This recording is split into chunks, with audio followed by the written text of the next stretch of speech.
Hey guys, it's Jennifer, and today I wanted to share with you my DIY Frozen inspired hair clip. It's just something super easy. I did this a couple days ago for my daughter's 3rd birthday, and it was a big hit. It was really hard to find Frozen things because it has been such a sensation sweeping the nation. I went up to all the party stores, couldn't find anything, so I had to, I guess necessity is the mother of innovation. So I had to figure out a way. And this is what I started with. I found this at my craft store, this sheet of stiff felt.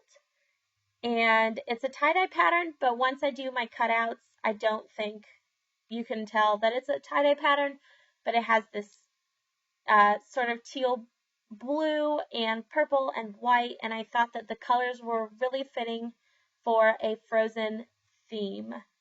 And so to go on top of this, I also found this glitter fabric, and it's a white glitter, or it's a white fabric with glitter all over it, and it kind of looks like sparkly snow.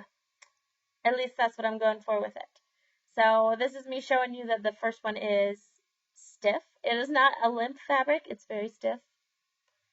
And then to go in the center, oh, not the center. These are the alligator clips that I found. I did find some at Walmart, but I liked these better because they have teeth on them. The ones at Walmart were just completely straight alligator clips. And so I bought these at the craft store because they have the teeth. And I like my alligators to have teeth. For the center of the hair clip, I found these beads. They're clear, flat beads. They have a flat back and just a tiny hole in the center. So I think that they do have like a flower slash star slash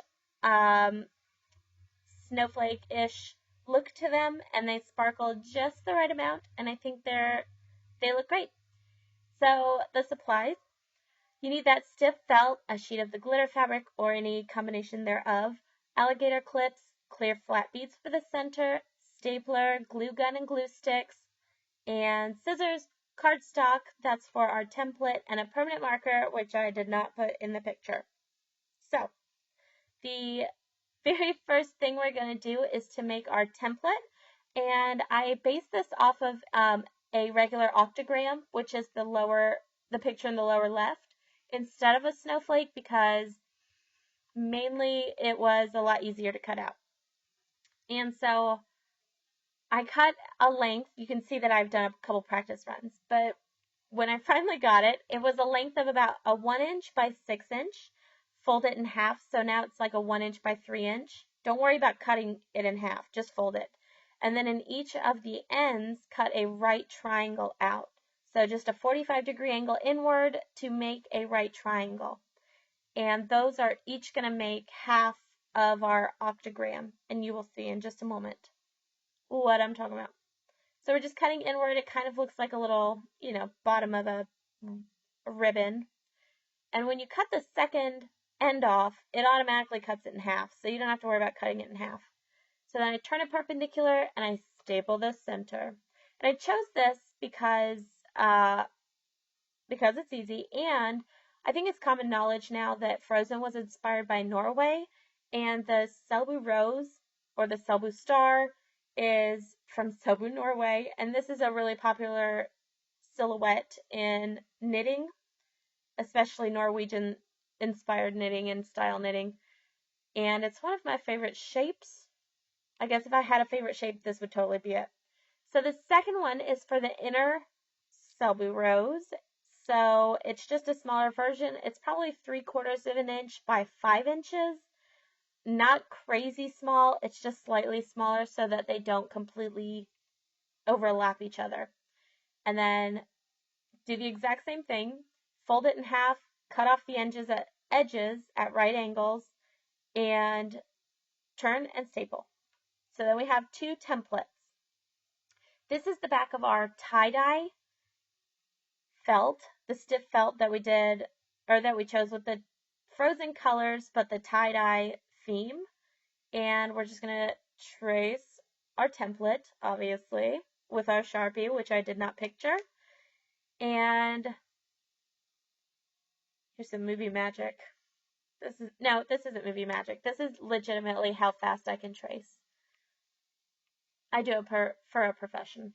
This is my profession, tracing. Okay, so we do 10 of them. I did 10 because that's how many of the little clear beads came in a pack, and I didn't need a crazy amount. It was just family for this party. Oh, there you go. Did you see how fast I cut that out? That was like my scissors skills. So I'm a tracer / cutter. So we're going to cut our 10 shapes out. I cut inside of the Sharpie line so that there wouldn't be any like Sharpie on the outer edges of our picture.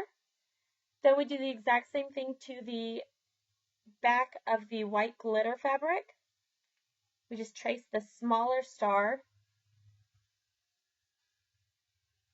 This is the smaller star.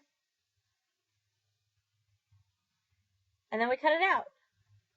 It took a few minutes, so rather than have y'all watch me trace and cut, I just kind of saved you some time. You can assume that I know how to use a Sharpie and a pair of scissors. And I'll assume that you can also.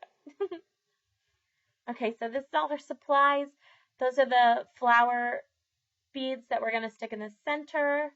So we need to open those up. But please don't hurt yourself like I almost did. And this is how we're going to layer it. It's going to be the purple on the bottom, the white glitter in the middle. Oh, and we're not going to line it completely straight because that just looks like a plus sign. And we're not going to turn it at a 45-degree angle because then all of our points line up and it doesn't really have any kind of snowflake look to it. So even though it's not a snowflake, we want it snowflake-ish. So we're going to put all of the white points in between all of the purple points. So I guess it's like 22.5 degrees if it's half of 45 degrees. And then we're going to put that bead on the center, and that will be what it looks like. This is how I do my glue gun. The tablecloth I got at the dollar store, and I really didn't want to melt it to my table, so I put my glue gun in a paper bowl. And then I line up the white fabric on top of my purple felt, and I just find the position that I want it to be in, and then I am very generous. I'm probably too generous with the glue gun, but this hair clip's not falling apart anytime soon. So just glue it down, press it in place. If it's a little off, you kind of have like a millisecond of wiggle room to straighten it out. Put a big old blob in the center again. Again, very generous. And press that star or the flower bead down into the center. Boop, boop. And then there you have it. This is the style of it. This is the top part of the hair clip, the part you will see, and now the part that actually clips it to your hair. We are going to get the alligator clips from earlier, the ones with the really good teeth.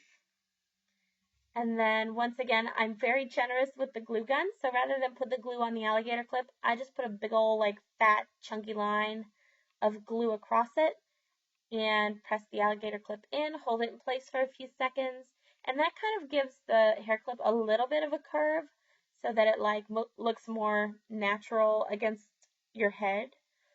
But just hold it in place till it cools, and there you have it. And the glitter does not fall off of the glitter fabric.